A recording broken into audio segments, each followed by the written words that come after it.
Assalamu alaikum students. I am Zahid Ahmed, your English teacher from Fayaz Educational Institute, Naugan. Here I am with another video, and today my topic is tense, and we will be talking about its types as well.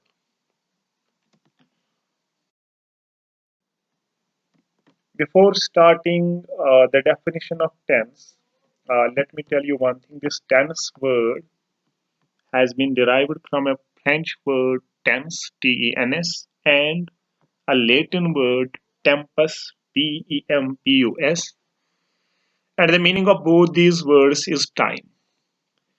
अब आपके जहन में ये चीज आ रही होगी कि time का ग्रामर के साथ क्या कनेक्शन है।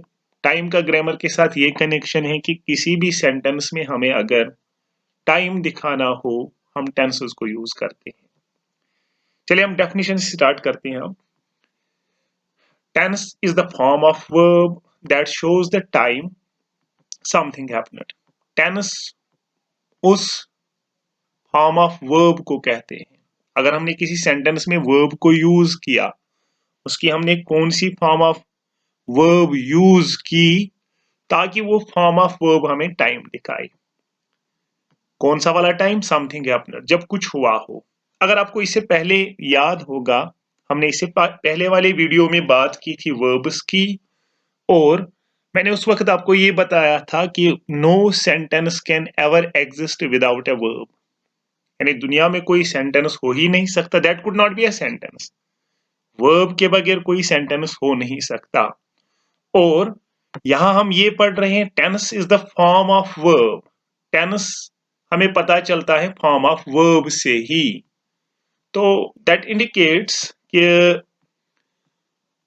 There could be no sentence के जिसमें टेंस ना हो, क्योंकि टेंस का हमें पता चलता है वर्ब से, और वर्ब के बगैर कोई सेंटेंस हो नहीं सकता। यहां एक बात क्लियर हो जाती है कि जितने भी सेंटेंसेस हैं उन सेंटेंसेस में कोई ना कोई टेंस होगा।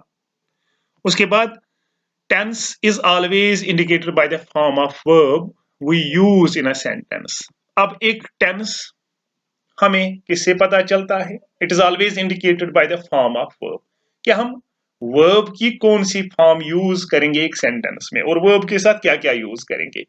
Basically there are three forms of verb. एक को हम कहते हैं बेस फॉर्म ऑफ वर्ब, फिर सेकंड फॉर्म ऑफ वर्ब और थर्ड फॉर्म ऑफ वर्ब। तीन फॉर्म ऑफ वर्ब्स हैं। और मैंने ये कहा कि अब दोबारा हम डेफिनेशन फिर से पढ़ेंगे। Tense is the form of verb that shows the time something happened. Tense से हमें ये पता चलता है कि एक सेंटेंस में कोई चीज कब हुई हो, वो हमें टेंस से पता चलता है। और टेंस का खुद हमें पता चलता है, it is indicated by the form of verb we use in a sentence, कि एक सेंटेंस में हमने कौन सा फॉर्म ऑफ वर्ब यूज किया हुआ है। तो there are three types of tenses, and all the three types have four common types or ways. ये आपने पहले भी पढ़ा होगा कि देयर आर थ्री टेंसेस, तीन टेंसेस हैं, और उन तीन टेंसेस के चार कॉमन टाइप्स हैं। There are four common types, यानी तीन टेंसेस पहले हम वो पढ़ेंगे। पहला है पास्ट टेंस, प्रेजेंट टेंस और फ्यूचर टेंस। ये आपने पहली क्लास से पढ़ा होगा। अब ये जो पास्ट टेंस है, अब इसके नाम से ही पता चल जाता है कि when somebody will be talking about something that has happened in the past. Present tense, when somebody will be talking about something that is going on at the present. Yeah, when we will be talking about something that will come, yeah, that will happen later on, we have to use future tense. हम इन tenses की definition को past, present और future हम इनको आगे भी पढ़ेंगे। और इन तीन tenses के जो फोर कॉमन टाइप्स हैं पहले हम उनको देखते हैं। यानी जो फोर कॉमन टाइप्स हैं ये पास्ट के साथ भी हैं, प्रेजेंट के साथ भी हैं, फ्यूचर टेंस के साथ भी हैं। पास्ट के साथ नहीं बल्कि पास्ट टेंस के साथ भी, प्रेजेंट टेंस के साथ भी और फ्यूचर टेंस के साथ भी। पहला है we call that simple tense और इंडेफिनिट टेंस। ये पास्ट सिंपल टेंस भी है, प्रेजेंट सिंपल टेंस भी है और फ्यूचर सिंपल टेंस भी है। दूसरा है continuous tense और progressive tense, we call it progressive tense also। ये past progressive tense भी है, present प्रोग्रेसिव टेंस भी हैं या present continuous tense, future progressive tense भी हैं या फ्यूचर कंटिन्यूअस टेंस। उसके बाद है perfect tense. Perfect tense past का भी है, प्रेजेंट टेंस का भी है और फ्यूचर टेंस का भी है। और उसके बाद लास्ट में परफेक्ट कंटिन्यूअस टेंस, ये पास्ट में भी है, past perfect continuous tense, present perfect continuous tense और फ्यूचर परफेक्ट कंटिन्यूअस टेंस। अब अगर इन 4 कॉमन टाइप्स की बात की जाए, इनमें कंटिन्यूअस या प्रोग्रेसिव टेंसेस 6 आते हैं। यानी ये जो बी पार्ट है ना, यहाँ पे कंटिन्यूअस ओब्लिक प्रोग्रेसिव टेंस और यहाँ पे perfect continuous oblique progressive tense. ये जो 6 टेंसेस आते हैं इन तीनों के, इन दो, ये दो बी और दूसरा और लास्ट वाला, इन 6 के साथ हमें हमेशा इंग फॉर्म ऑफ वर्ब यूज करना होता है। This is the rule that with continuous tense we always have to use ing form of verb. और बचे ये परफेक्ट टेंस। ये जो परफेक्ट टेंस है ना, तीसरा वाला, ये जो 3 है, अब पास्ट परफेक्ट टेंस भी, प्रेजेंट परफेक्ट टेंस भी और फ्यूचर परफेक्ट टेंस भी, इनके साथ हमेशा हमें यूज करना पड़ता है थर्ड फॉर्म ऑफ वर्ब। ठीक है, वही अब हमें उसी के बारे में पढ़ना है कि किस टेंस के साथ, ये जो टेंसेस हैं 3 टेंसेस हैं और उनके 4 कॉमन टाइप्स हैं। अगर कोई ये बताएगा कि देयर आर 12 टेंसेस, वो गलत नहीं है। And we will be talking about those 12 tenses. हम उन्हीं 12 टेंसेस की बात करेंगे, जो 3 टेंसेस हैं और उनके 4 कॉमन टाइप्स हैं, उन्हीं के बारे में हम बात करेंगे। तो हम आगे, तो यहां हम बात करेंगे पहले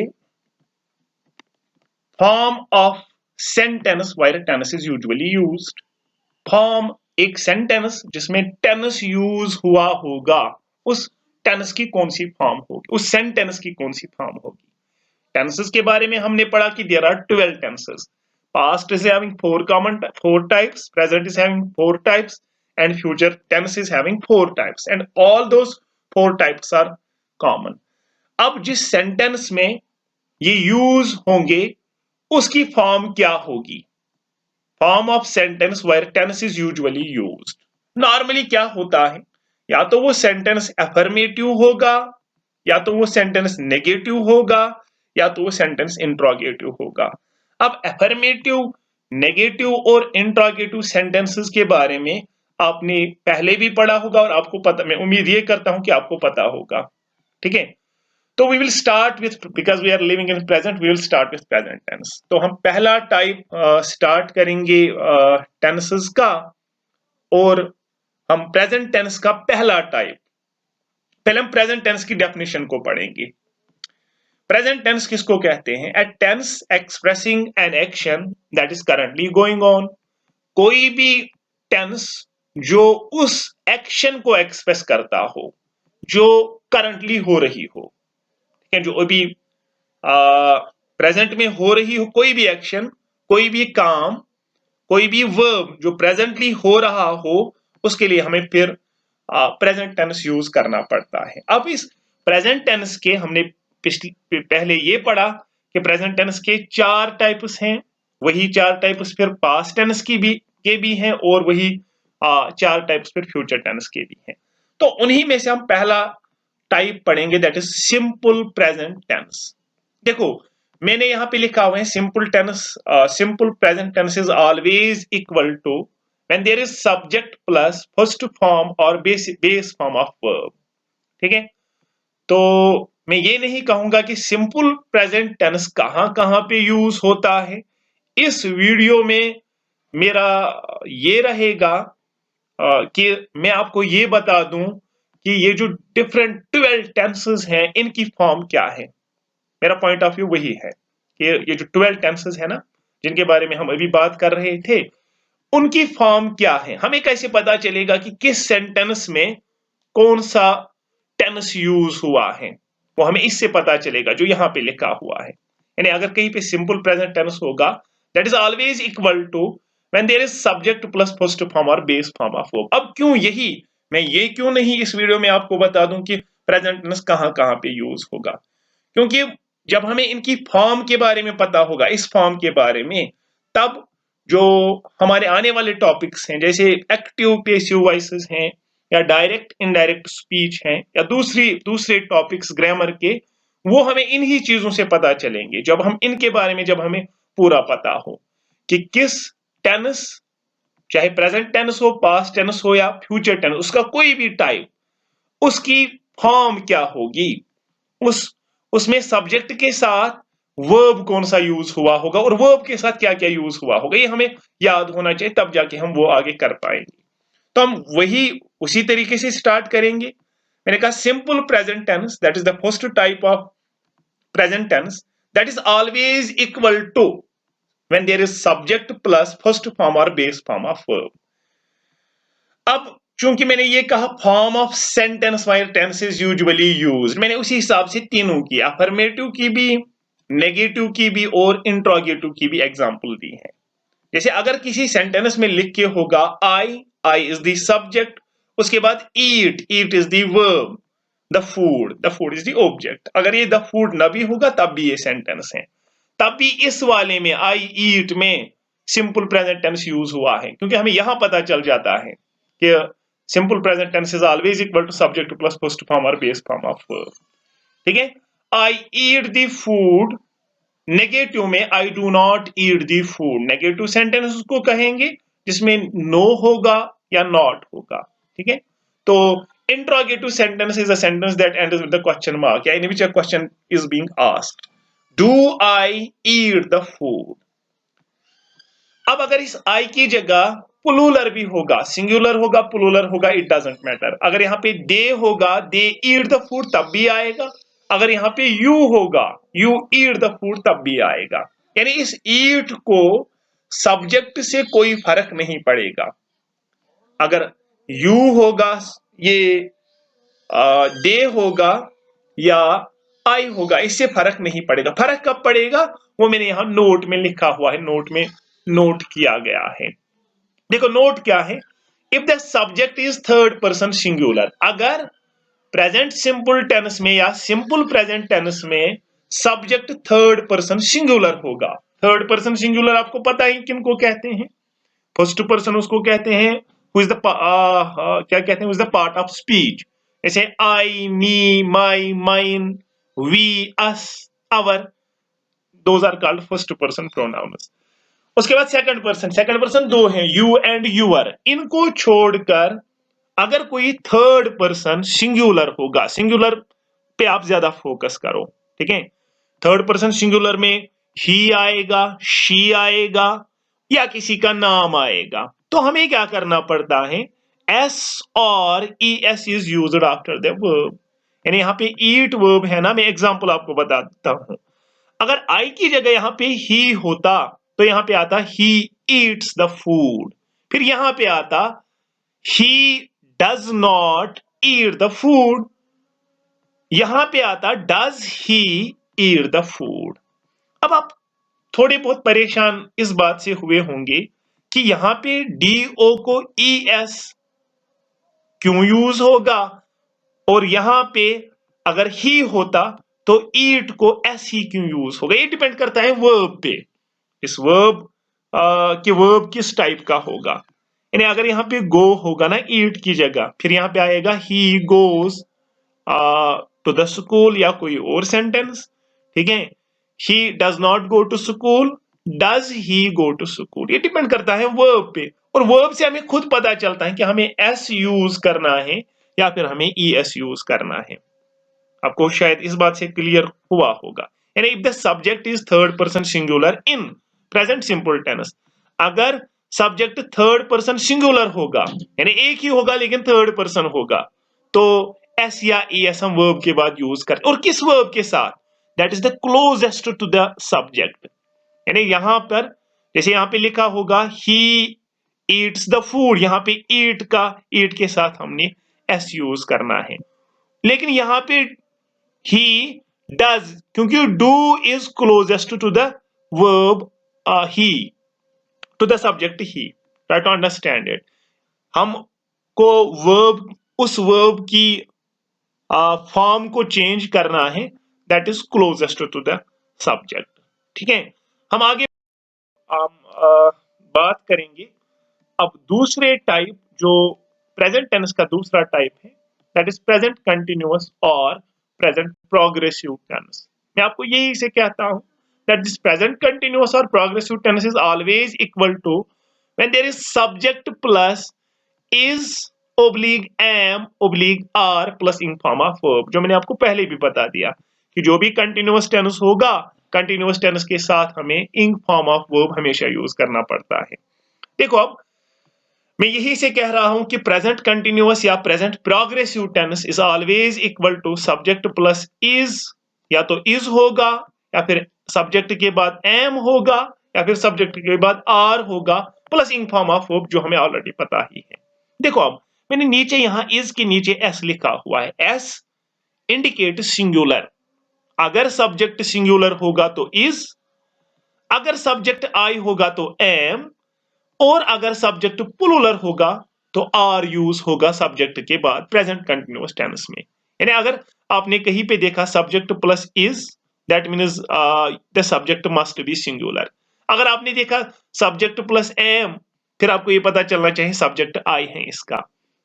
या फिर अगर आपने सब्जेक्ट प्लस आर देखा, इसका मतलब सब्जेक्ट प्लूरल है। लेकिन आप शायद आपको इस बात के बारे में पता होगा कि यू जो है, चाहे वो सिंगुलर हो या प्लूरल हो, उसके साथ हमेशा आर ही यूज होता है। वो मैं आपको एग्जांपल में भी बता दूंगा। पहले हम एग्जांपल देखते हैं। जैसे आई, क्योंकि आई सब्जेक्ट है, आई के साथ एम आएगा। I am eating, eating is the ing form of verb. Negative में आई एम नॉट ईटिंग, और इंट्रोगेटिव में एम आई ईटिंग। यहाँ पे क्वेश्चन मार्क रखना है, जो मैं शायद भूल गया हूं लिखना यहाँ पे, am I eating, because interrogative sentence ends with a question mark, या interrogative sentence is a sentence in which a question is being asked. ठीक है, यहाँ पे फुल स्टॉप की जगह असल में क्वेश्चन मार्क है। उसके बाद दूसरी एग्जांपल आप देखिए, she he Ram is running. She हो या ही हो या राम हो, तीनों सब्जेक्ट सिंगुलर है, इनके साथ इज आएगा। उसके बाद she he oblique Ram is not running, negative sentence में इसकी एग्जांपल। उसके बाद is she he oblique Ram running, interrogative में इसकी एग्जांपल। अब प्लूरल की एग्जांपल अगर हम दे यूज करेंगे एज अ सब्जेक्ट, तो यहां पे क्या आएगा, they are eating, they are not eating, are they eating. Try to understand it.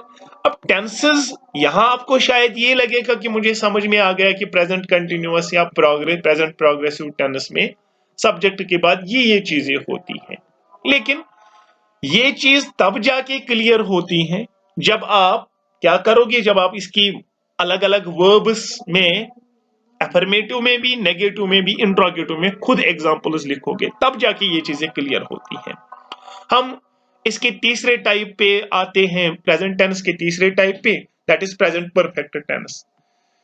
मैं आपको यही से कहता हूं present perfect tense is always equal to when there is subject plus has oblique have plus third form of verb. यानी कोई भी sentence जिसमें सब्जेक्ट के बाद हैज या हैव होगा और उसके बाद थर्ड फॉर्म ऑफ वर्ब होगा, that sentence is always equal to present perfect tense. इन चीजों का आपको ख्याल रखना है कि present simple tense is equal to subject plus base form of verb, present continuous tense is always equal to subject plus is am are plus ing form of verb, and present perfect tense is always equal to subject plus has, either has or have plus third form of verb। अब मैंने has के नीचे underline करके इसको s लिखा हुआ है। It indicates when the subject is singular then we have to use has, but when the subject is plural and I we have to use have। जैसे एग्जांपल्स में आप देखो, एफर्मेटिव में आई एंड यू एज प्लूरल ही हमेशा use होता है, चाहे वो एक हो चाहे वो एक से ज्यादा हो। ठीक है, जैसे क्लास में टीचर होगा, he will say to a student you stand up, वो एक को भी कह सकता है। अगर वो कहेंगे यू स्टैंड अप, वो सबको भी कह सकता है। लेकिन चाहे वो एक को कहे सबको कहे, यू के साथ हमेशा प्लूरल ही आता है। ठीक है, अच्छा देखो आप, I oblique you have eaten, because I and you, यहां रूल कहता है जब आई प्लस प्लूरल हो तब हैव यूज होगा, और नेगेटिव में I oblique you have not eaten, और इंट्रोगेटिव में हैव आई यू ईटन।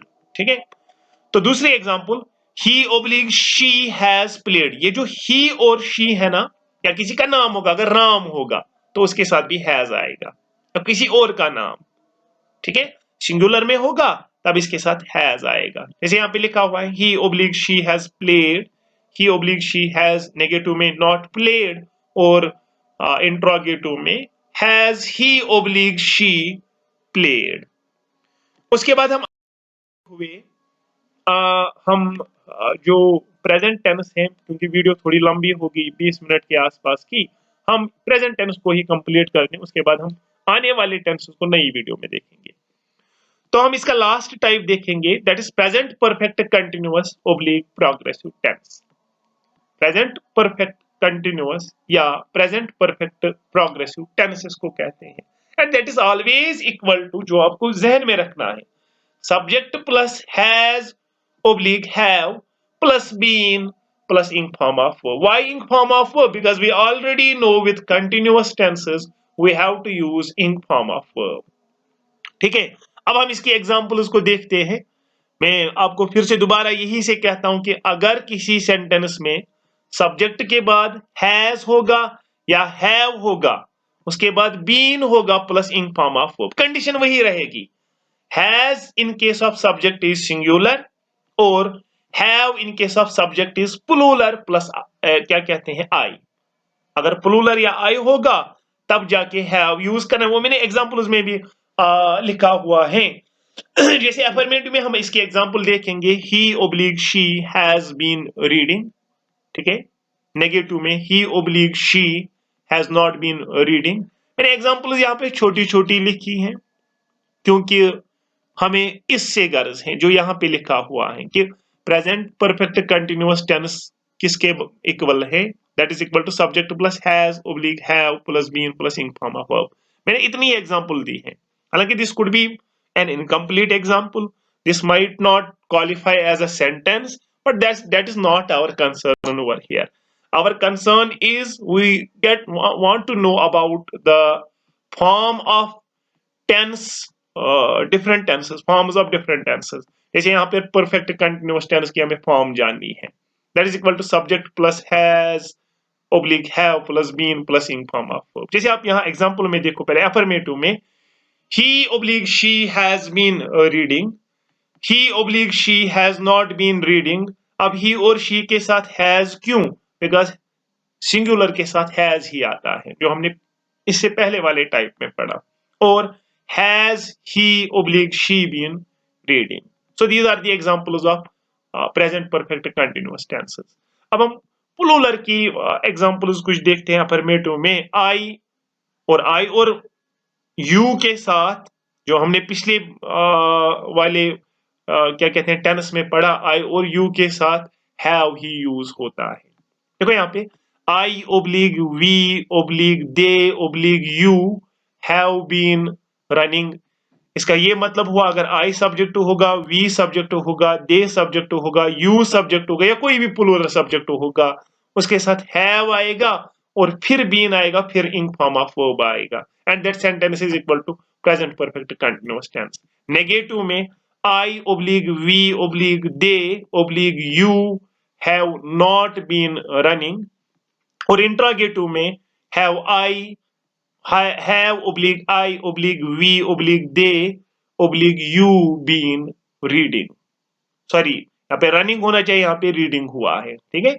आप जरूरी नहीं रनिंग ही, आप कोई भी दूसरे वर्ब्स को ले लो, 4-5 वर्ब्स को, और जो मैंने आपको अलग अलग टेंसेस की अलग अलग फॉर्म बताई, उनकी एग्जांपल आप अपनी जगह एज होमवर्क लिखो, अफर्मेटिव की भी, नेगेटिव की भी, इंट्रोगेटिव की भी। और तब तक, जब तक आपका दूसरा वीडियो आता है, इसके लिए hope you have understood it well.